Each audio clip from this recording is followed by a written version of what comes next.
Breaking news Meghalaya ఘటన దేశవ్యాప్తంగా కలిచివేస్తూ ఉంది. మేఘాలయలో భర్తను చంపేసింది సోనం ప్రియుడి కోసం. అయితే పోలీస్ ఇన్వెస్టిగేషన్లో విచారించే కొద్దీ సంచలన విషయాలు వెలుగులోకి వస్తున్నాయి. భర్తను చంపడానికి కారణం ఏంటి? ఆమె తల్లి సోనం తల్లి ఇష్టం లేని పెళ్లి చేయడం కారణంగానే భర్తను ఈ సోనం చంపేసిందని తెలుస్తుంది. నిజానికి మే 11వ తారీఖున ఇద్దరికి పెళ్ళైంది. రాజా రఘువంశీకి సోనంకి ఇద్దరికి పెళ్ళైంది. హనీమూన్ కోసం మేఘాలయకి వెళ్ళారు మే 20వ తారీఖున. ఇప్పుడు మీరు చూడండి, బిగ్ టీవీ స్క్రీన్ పైన చూస్తున్నారుగా, మొదటి బాక్స్లో వాళ్ళ పెళ్లి నాటి దృశ్యాలు అవి. ఆ తర్వాత వాళ్ళు సంబరాలు చేసుకుంటున్న దృశ్యాలు కూడా మీరు రెండవ బాక్స్లో చూస్తూ ఉన్నారు.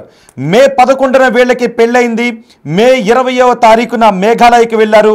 మే 23వ తారీఖున ప్రియుడి కోసం భర్తను చంపేసింది సోనం. ప్రియుడు రాజ్ ఫోటోను కూడా ఇప్పుడు నేను మీకు చూపించబోతున్నాను. ఈ ఘటన తెలిసిన తర్వాత దేశవ్యాప్తంగా ఒక్కసారిగా సంచలనం చెలరేగింది. ఎవరిని నమ్మాలో తెలియని పరిస్థితి కనిపిస్తూ ఉంది. కొత్తగా పెళ్లి చేసుకున్న భర్త భార్యను నమ్మి హనీమూన్ కోసం ఎంతో ఆనందంగా మేఘాలయకు వెళితే ఆ భర్తని తిరిగి రాని లోకాలకు పంపేసింది ఇప్పుడు మీరు బిగ్ టీవీ స్క్రీన్ పైన చూస్తున్న భార్య. నమ్మకుండా ఉంటాడా ఎవరైనా భర్త భార్యను? నమ్మకుండా ఉంటుందా ఎవరైనా భార్య భర్తను? భార్య భర్తల బంధం అంటే నమ్మకం. అందుకే కదా ఆ భర్త భార్యను నమ్మి మేఘాలయకు వెళ్ళాడు. కానీ ఆ హనీమూన్ వెనుక ఒక విషం కత్తి దాగి ఉందని ఆ భర్తకు వెళ్ళేటప్పుడు తెలీదు. ఆ భర్తను హనీమూన్కు తీసుకు వెళుతున్నది ఆ ఆఖరి శ్వాస ఆపేయటానికి అని ఆ భర్తకు తెలీదు. భార్యతో కలిసి హనీమూన్కు వెళ్ళాలి, అది జీవితాంతం గుర్తుంచుకోవాలి అని ఆమెను పెళ్లి చేసుకున్న ఆ భర్త కలలు కంటూ మేఘాలయకు వెళ్ళాడు. మేఘాలయకు వెళ్ళిన తర్వాత మే 23వ తారీఖున భర్తను చిరునవ్వుతో, అదే చిరునవ్వుతో నమ్మించింది. ఎక్కడ కూడా భర్తకు అనుమానం రాలేదు. తన భార్య తనను చంపేస్తుంది అనే అనుమానం ఆ భర్తకు ఎక్కడా కూడా రాలేదు. చూడండి ఒకసారి, అదిగో ఆ చివరి బాక్స్లో చూస్తూ ఉన్నారా, ఆ నల్లటి దుస్తుల్లో కనిపిస్తోంది ఆమె కారణంగానే ఇప్పుడు ఆ భర్త చీకటి లోకాలకు వెళ్ళిపోయాడు. ఆ నల్లటి దుస్తుల్లో కనిపిస్తోందే ముఖానికి ముసుగేసుకొని ఆమెను చూస్తే మీకు ఏమనిపిస్తుందో మీ అభిప్రాయాన్ని కమెంట్ బాక్స్లో తెలియచేయండి. ఇదిగో పోలీసులు తీసుకొస్తున్నారు, చూస్తున్నారా? చేతులు ముడుచుకుని మరి బహుశా ఆమె అనుకుంటూ ఉన్నారా మీరు ఇప్పుడు ఆమె పశ్చాత్తాపడుతోందని మీరు ఎవరైనా అనుకుంటూ ఉన్నారా? ఈ వార్తను వింటున్న మీకేమన్నా అనిపిస్తుందా ఆమె పశ్చాత్తాపడుతోంది అని? బహుశా నాకైతే అనిపించట్లేదు. ఈ క్షణం కూడా ఆమె మనసులో పశ్చాత్తాపం ఉందని. ఒకరిని మీకు ఇప్పుడు చూపిస్తాను, ఆమె ప్రియుడు. చూడండి ఒకసారి, మీకు రాజా రఘువంశీని, అదిగో మొదటి బాక్స్లో చూస్తున్నారా, అతనే ఈ సోనమును ఎన్నో కలలు కంటూ పెళ్లి చేసుకున్నటువంటి రాజా రఘువంశీ. చూడటానికి బాగున్నాడు కదా, అందంగానే ఉన్నాడు కదా. తను కూడా అందమైన భార్యను చేసుకోవాలని అనుకుంటాడు కదా. అందుకే అందమైన భార్య కావాలని ఏరి కోరి సోనమును పెళ్లి చేసుకున్నాడు. కానీ ఈ సోనం అదిగో 3వ బాక్స్లో కనబడుతున్నాడు, చూసారా? నేను ఒక పదాన్ని ఉపయోగించాలనుకుంటున్నాను, కానీ న్యూస్ రూమ్ కాబట్టి నేను ఆ పదాన్ని ఉపయోగించలేకపోతున్నాను. వాడిని చూస్తే మీకు ఏమనిపిస్తుంది చెప్పండి. బహుశా వాడిని కూడా తిట్టలేం, ఎందుకంటే ఇద్దరు ప్రేమలో ఉన్నారు కాబట్టి. కానీ ఈమెకేమైంది? తల్లికి చెప్పిందంట ఈ పెళ్ళి నాకు ఇష్టం లేదు అని. ఆ మొదటి బాక్స్లో కనిపిస్తున్నాడే పెళ్లి చేసుకున్న రాజా రఘువంశీ, అతను మంచి వ్యాపారస్తుడు, మంచి వ్యక్తి. అందుకే ఆమె చిరునవ్వు వెనుక ఉన్న ఆ విషయాన్ని పాపం అతను గుర్తించలేకపోయాడు. అప్పటికీ ఈమె ఫోన్లో ఎవరితోనో చాటింగ్ చేస్తూ ఉందంట, సరిగ్గా మాట్లాడటం లేదంట. కానీ కొత్తగా పెళ్ళయింది కదా, పాపం బిడియం అని అనుకున్నాడు ఏమో. అప్పటికే ఈ 3వ బాక్స్లో కనిపిస్తున్న వ్యక్తితో నిండా ప్రేమలో ఉంది, నా జీవితాన్ని నిండా ముంచేస్తుంది, నా చివరి శ్వాసను ఆపేస్తుంది, హనీమూన్ కోసమని మేఘాలయకు తీసుకుని వెళ్ళి తిరిగి రాని లోకాలకు పంపేస్తుంది అని ఆ భర్త ఎక్కడా కూడా అనుకోలేదు. ఇలాంటి ఘటనలు ఇటీవలి కాలంలో తెలుగు రాష్ట్రాల్లో కూడా మీరు చూశారు. మీకు గుర్తున్న ఏదైనా ఘటన ఉంటే మీరు కమెంట్ బాక్స్లో తెలియచేయండి. గతంలో ఒక్క ఘటనను మీకు ఇప్పుడు గుర్తు చేస్తాను. గతంలో కూడా మనం చూసాం, స్వాతి అనే మహిళ ప్రియుడిపై మోజుతో భర్తను చంపేసి ఆ ప్రియుడు ముఖం మీద యాసిడ్ పోసి అతనే భర్తని నమ్మించే ప్రయత్నం చేస్తుంది. మీకు ఎవరికైనా గుర్తుందా? ఆ ఒక్కటే కాదు, ఇలాంటి ఘటనలు చాలా జరిగాయి. ఇప్పుడు కూడా సోనం మేఘాలయకు తీసుకువెళ్ళింది. అది ఒక టూరిస్ట్ ప్లేస్, మంచి ప్లేస్. అక్కడికి తీసుకువెళ్ళి హనీమూన్ కోసం అని తీసుకువెళ్ళింది. పాపం ఎప్పుడు పెళ్ళయింది వాళ్ళకి? మే 11న. హనీమూన్ కోసం అక్కడికి వెళ్ళి భార్యతో ఆనందంగా గడపాలని అనుకున్నాడు. కానీ భార్య పురమాయించిన వ్యక్తులు తీసుకొచ్చి ఒక్కొక్క కత్తిని అతని గుండెల్లో పొడుస్తూ ఉంటే ఆ క్షణం తన భార్య తనను చంపేస్తోంది అని, ఇక చివరి శ్వాస ఆగిపోతుంది. చూస్తూ ఉంటే ఒంట్లో కత్తెలు దిగుతూ ఉన్నాయి. ఆ ఎదురుగా ఉన్నటువంటి వ్యక్తులు, తన భార్య పురమాయించినటువంటి వ్యక్తులు, ఏమీ చేయలేని నిస్సహాయ స్థితిలో ఆ భర్త ప్రాణం ఆగిపోతుంది. కట్టుకున్న భార్య హనీమూన్ కోసం తీసుకుని వచ్చి ఆ గుండెల్లో కత్తులు దించుతూ ఉంటే, పైగా అక్కడ ఏం చేసిందో అంటే తెలుసా, చంపుతూ ఉంటే ప్రియుడికి ఫోన్ చేసిందంట. ఇంతకంటే దుర్మార్గం ఉంటుందా? బహుశా మీరు ఎవరైనా అనుకుంటారా? ఆ క్షణంలో చివరి ఊపిరి ఆగిపోతూ ఉన్నప్పుడు కట్టుకున్న భార్యే మనుషుల్ని పురమాయించి కత్తులతో తన గుండెల్లో దించుతూ ఉంటే, ఆ రక్త బొట్టు కారుతూ ఉంటే, ఆ నొప్పి వస్తూ ఉంటే, ఆ చివరి కళ్ళు మృత్యువుడిలోకి వెళ్ళిపోతుంటే ఆ భర్త ఏమనుకుని ఉండుంటాడు? ఎవరికైనా ఇలాంటి గతి పడుతుందని అనుకుంటాడా? ఏ భర్త అయినా భార్యను ఇలా అనుమానించగలడా? కానీ ఇక్కడ సోనం చేసింది అదే. ఇష్టం లేని పెళ్లి చేసిందంట తల్లి. అదిగో చూడండి ఒకసారి ఆ బాక్స్లో. ఆ బాక్స్ బైక్ ఉంది కదా, ఆ బైక్ పై కనిపిస్తున్నవే వాళ్ళకి ఆఖరి రోజు. ఎవరికి? రాజా రఘువంశీకి. ఆ భార్య అనుకుంటూ ఉంది సోనం, నేను ఆమెను భార్య అని కూడా పిలవలేకపోతున్నాను. బహుశా ఒకటి రెండు మాటలు ఆమెను ఏమన్నా తిడితే, దయచేసి ఎవరు ఏమనుకోకండి మహిళను తిట్టాను అని, కానీ పాపం కదా, ఎన్నో కలలు కని ఆమెను పెళ్లి చేసుకున్నాడు కదా. హనీమూన్కి వెళ్ళి ఎంతో ఆనందంగా ఆ గుర్తులతో తిరిగి మళ్ళీ ఇంటికొచ్చి జీవితాంతం ఆమెతో బతకాలని అనుకున్నాడు కదా.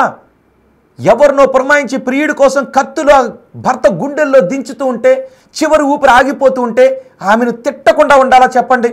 కానీ మహిళ కాబట్టి నేను తిట్టడం లేదు. మీకేమనిపిస్తుంది? దయచేసి మీరు తిట్టకుండా, బూతులు కాకుండా మీకేమనిపిస్తుందో మీ అభిప్రాయాన్ని కమెంట్ బాక్స్లో తెలియచేయండి.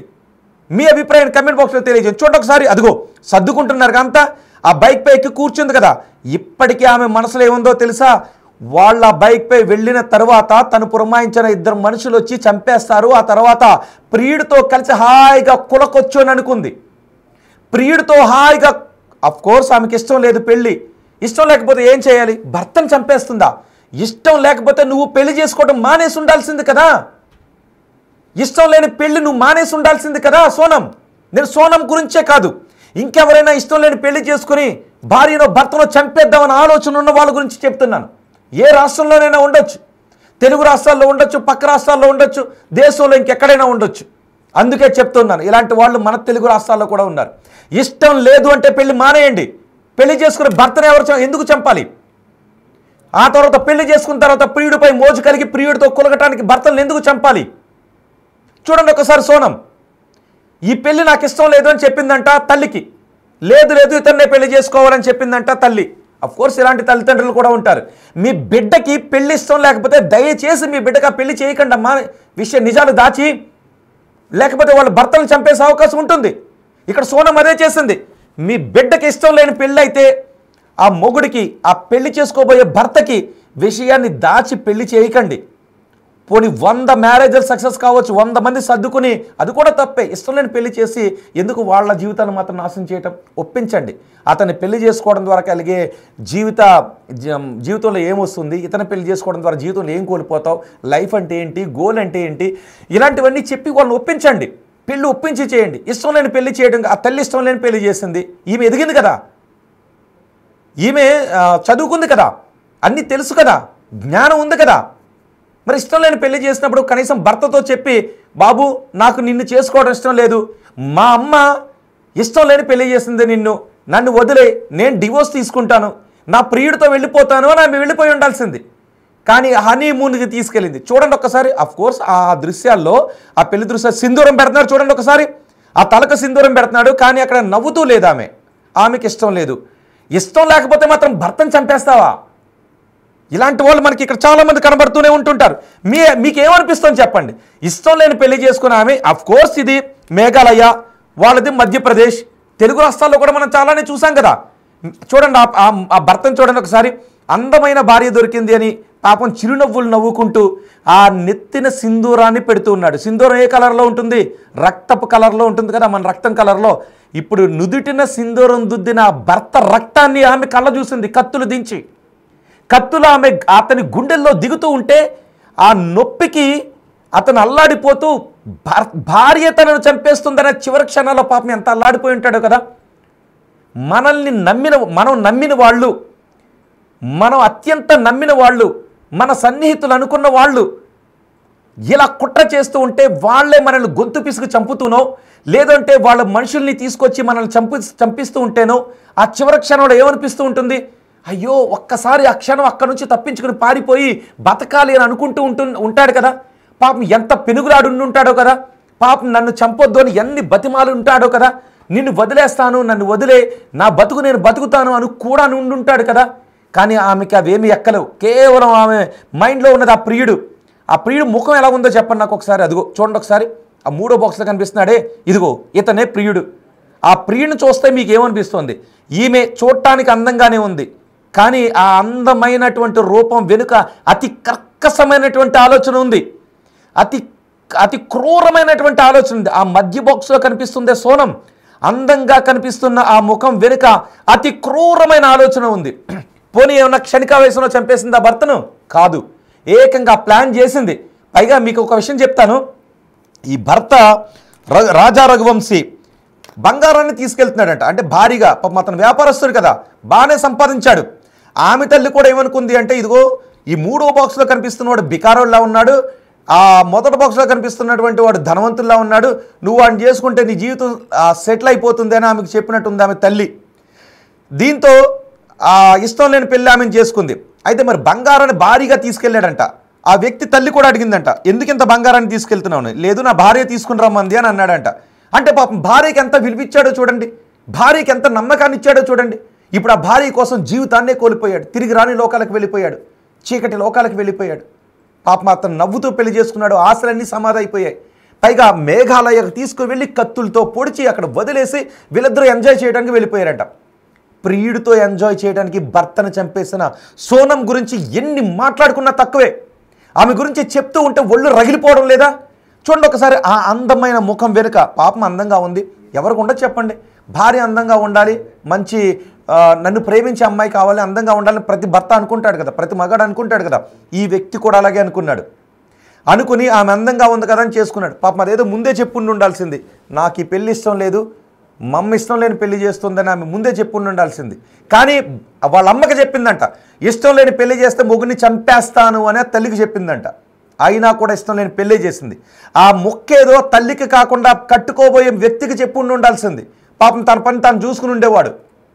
నేను ఈ ముక్కని ఎందుకు పదే పదే చెప్తున్నానంటే, ఎందుకు నొక్కి నొక్కి చెప్తున్నాను అంటే, ఇష్టం లేని పెళ్లి చేసుకుని మొగుళ్ళను చంపేయకండమ్మా, ఇష్టం లేని పెళ్లి చేసుకుని మొగుళ్ళను చంపేయకండమ్మా. లేదు అంటే ప్రియుడు సడన్గా గుర్తొచ్చి మొగుళ్ళను చంపేయకండమ్మా. ప్రాణం ఎవరిదని ఒక్కటే కదా. ఈ మాట అన్నానని ఎవరికైనా, నేను అందరిని అంటలేదు, ఎవరికైతే మొగుడిని చంపేద్దామని ఆలోచన ఉందో, కట్టుకున్న భర్తను చంపేద్దామనే ఆలోచన ఎవరికైతే ఉందో వాళ్ళ కోసం మాట్లాడుతున్నాను. మీరు చేసే తప్పు, ఇష్టం లేని పెళ్ళి చేసుకుని భర్తను చంపేద్దామన్న ఆలోచనతో మాత్రం పెళ్లి చేసుకోకండి. అరే పాపం మిమ్మల్ని చేసుకోవడానికి జీవితం, మీతో జీవితాన్ని కలిసి ఉండాలని కదా పాపం రాజా రఘువంశీ చేసుకున్నాడు. ఇప్పుడు చూడండి, కటకటాలు లెక్క పెడుతున్నారు. అయిపోయింది ఆమె జీవితం, అయిపోయింది ఆమె జీవితం. ఎక్కడో పదాన్ని వాడాలి, న్యూస్ రూమ్ కాబట్టి వాడలేదు. ఆమె జీవితం ఏమైపోయి ఉంటుంది ఒకసారి కమెంట్ బాక్స్లో తెలియచేయండి. పర్వాలేదు, ఆ పదాన్ని వాడినా పర్లేదు, కమెంట్ బాక్స్లో తెలియచేయండి. పైగా డబ్బులు ఇచ్చి చూడండి ఒకసారి, అదిగో ఆ 4వ బాక్స్లో కనిపిస్తుంది కదా, చివరి బాక్స్లో, అప్పుడు బైక్ పైన తీసుకువెళ్ళింది. మేఘాలయలో ఉన్న ఒక టూరిస్ట్ స్పాట్కి వెళ్ళటానికి ఒక బైక్ని రెంట్గా తీసుకున్నారు. ఆ బైక్ని రెంట్గా తీసుకున్న తర్వాత అక్కడికి వెళ్ళిన తర్వాత అక్కడ ఉన్న యమకింకరుల్లాగా ఈమె పురమాయించిన ఇద్దరు, ఆమె మనసు నిండా ఒక్కటే. ఆ క్షణంలో పాపం ఆ భర్త మనసులో ఏముందో నేను ఊహించి చెప్పగలను. ఆహా, భార్యతో మంచి అందమైన స్పాట్కి వెళ్తూ ఉన్నాను, తను కట్టుకున్న భార్యతో. పాపం అప్పటి వరకు కూడా వాళ్ళిద్దరి మధ్య ఎటువంటి ఫిజికల్ రిలేషన్ కూడా లేదంట.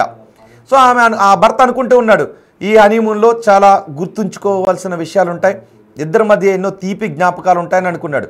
ఆమె కూడా నవ్వుతూనే మాట్లాడింది. అదిగో ఆ రెంట్కి తీసుకున్న బైక్ మీద నెత్తికి ముడేసుకుంటూ సర్దుకుంటూ కనబడుతుంది కదా. తీసుకువెళ్ళిన తర్వాత అక్కడే ఉంది వాళ్ళ డెత్ స్పాట్, వాళ్ళు ఫిక్స్ చేసిన స్పాట్ ఒక చోట ఉంది. అక్కడ ఆ వ్యక్తిని కత్తులతో పొడిచి నిర్దాక్షిణ్యంగా చంపి వదిలేసి ఏం చేసిందో తెలుసా? భర్త మొబైల్ నుంచి ఒక మెసేజ్ పెట్టింది చనిపోయిన తర్వాత, జీవితాంతం నీతో కలిసి ఉండాలనుకుంటున్నాను, 7 అడుగులు నడవాలనుకుంటున్నాను అని. అంటే చనిపోయిన తర్వాత అతను బతికే ఉన్నాడు అని మిగిలిన వాళ్ళని ఏమార్చటానికి ఇలాంటి మెసేజ్లు పెట్టింది. కానీ చనిపోయిన తర్వాత ఈ మెసేజ్ ఎలా వచ్చిందని పోలీసులకు డౌట్ వస్తుంది. చూడండి ఒకసారి, అదిగో వాళ్ళ ఫాదర్, అతని తండ్రి పాపం బిడ్డను కోల్పోయి, కోడలే తన బిడ్డను చంపించింది, తన కొడుకు కలలగంటూ పెళ్లి చేసుకున్నటువంటి తన భార్య కత్తులతో పొడిపించి తన బిడ్డను చంపించింది అని ఆ చివరి దృశ్యాలు చూస్తూ ఉంటే, అతని బిడ్డ దేహాన్ని చూస్తూ ఉంటే ఏ తండ్రి గుండెైనా తరిక్కిపోదా? ఏమనిపిస్తూ ఉంటుంది జనరల్గా చెప్పండి? న్యూస్ రూమ్ కాబట్టి నేను ఆ పదాన్ని వాడను, కానీ చంపాలన్నంత కోపం వస్తూ ఉంటుంది కదా.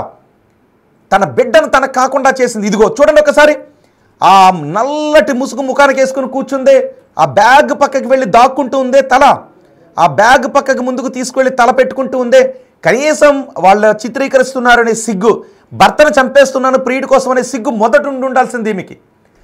ఈమెను ఎందుకు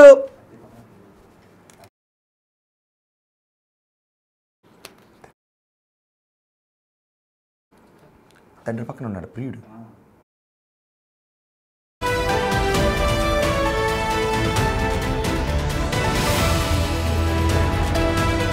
చూడండి ఒకసారి ఈ దృశ్యాలు, తండ్రి పక్కన కనిపిస్తున్నది కూడా ప్రియుడే. ఆ ప్రియుడి కోసమే భర్తను చంపేసింది ఆ సోనం. ఆ తండ్రి గుండె లవసేలా రోధిస్తూ ఉన్నాడు. అయ్యో సోనం ముందుగానే చెప్పుండాల్సిందే, నేను పెళ్లి చేసుకోవడం నాకు ఇష్టం లేదు అని. నా బిడ్డ బతికుండేవాడు, అందమైన భార్య కదా అని కలలు గని మరీ చేసుకున్నాడు. నా బిడ్డను ఆ అందం వెనుక ఉన్న క్రూరత్వంతో భార్య చంపించేసింది అని గుండె లవసేలా రోధిస్తూ ఉన్నాడు ఆ తండ్రి.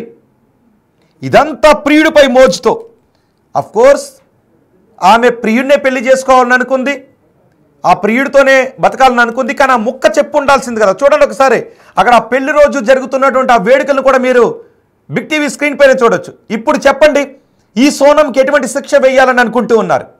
అదిగో ఆ సింధూరాన్ని దిద్దే రోజు ఆ భర్త పాపం చూడండి ఒకసారి, ఆ ముఖం చూడండి, ఎంత చిరునవ్వుల్లో చిందిస్తూ ఎంత ఆనందంగా ఉన్నాడో కదా. ఆమె ముఖంలో ఆనందం కనబట్టలేదు. అంటే అప్పటికే ఆమె చెప్పింది, నాకు ఈ పెళ్లి చేస్తే అతన్ని చంపేస్తానని. బహుశా ఆ నెత్తిన సింధూరాన్ని దిద్దే క్షణంలో కూడా ఆమె అనుకుంటూ ఉండొచ్చు, త్వరలో నేను నిన్ను చంపేయబోతున్నాను అని బహుశా ఆమె మనసులో అనుకుంటూ ఉండుండొచ్చు. ఆమె మనసు నిండా బహుశా ఆ భర్తను ఎలా చంపాలి, ఎలా వదిలించుకోవాలనే ఆలోచనే ఉండుండొచ్చు. కానీ ఈ వ్యక్తికి మాత్రం ఒక అందమైన అమ్మాయిని చేసుకుంటూ ఉన్నాను, నా జీవితం అలా ఉండబోతుంది, ఇలా ఉండబోతుంది, ఆ భార్యతో జీవితాన్ని ఎలా పంచుకోవాలి, పుట్టబోయే బిడ్డల గురించి, జీవితం గురించి పాపం ఎంతో ఆనందంగా ఊహించుకుని ఉండుంటాడు కదా. తన స్నేహితులకు, బంధుమిత్రులకు భార్య గురించి ఎంతో గొప్పగా చెప్పుకుని ఉండుంటాడు కదా. బహుశా హనీమూన్కి వెళ్ళేటప్పుడు కూడా భార్యతో హనీమూన్కి వెళ్తున్నానని ఎంతో ఆనందంగా వెళ్ళుండుంటాడు కదా. కానీ ఆ హనీమూన్ కాస్త అతని జీవితంలో విషం యాత్రగా మారిపోయింది. ఇప్పుడు పోలీసులు వీళ్ళందరినీ కూడా అరెస్ట్ చేశారు. ఖచ్చితంగా వీళ్ళకి బహుశా యావజ్జీవ కారాగార శిక్ష, ఉరి శిక్ష పడే అవకాశం ఉంటుంది. ఇది ఆవేశంలో చేసింది కాదు కాబట్టి నాకైతే అనిపిస్తోంది ఆమెకు సహాయం చేస్తున్న వాళ్లకు ఉరి శిక్ష విధించాలి అని. ఆమె ఏదో క్షణికావేశంలో చేసినటువంటి మర్డర్ కాదు. చూడండి, ఇదిగో వాళ్ళే ఆ కారులోకి ఎక్కిస్తున్నారు కదా, వాళ్ళే సుఫారీ గ్యాంగ్. సుఫారీ ఇచ్చి మరీ చంపించేసింది వీళ్ళని పురమాయించి. సో పోలీసులు మొత్తం ఆరా తీస్తూ ఉన్నారు. భర్తను చంపిన ఈ భార్య ఘటన ఇప్పుడు దేశవ్యాప్తంగా సంచలనంగా మారింది. మీరేమనుకుంటూ ఉన్నారు? భార్యను కూడా పోలీసులు అరెస్ట్ చేసిన తర్వాత మీరేమనుకుంటూ ఉన్నారు? ఇలా ఈ భార్యకి ఎటువంటి శిక్ష వేయాలని అనుకుంటూ ఉన్నారో మీ అభిప్రాయాన్ని కమెంట్ బాక్స్లో తెలియచేయండి.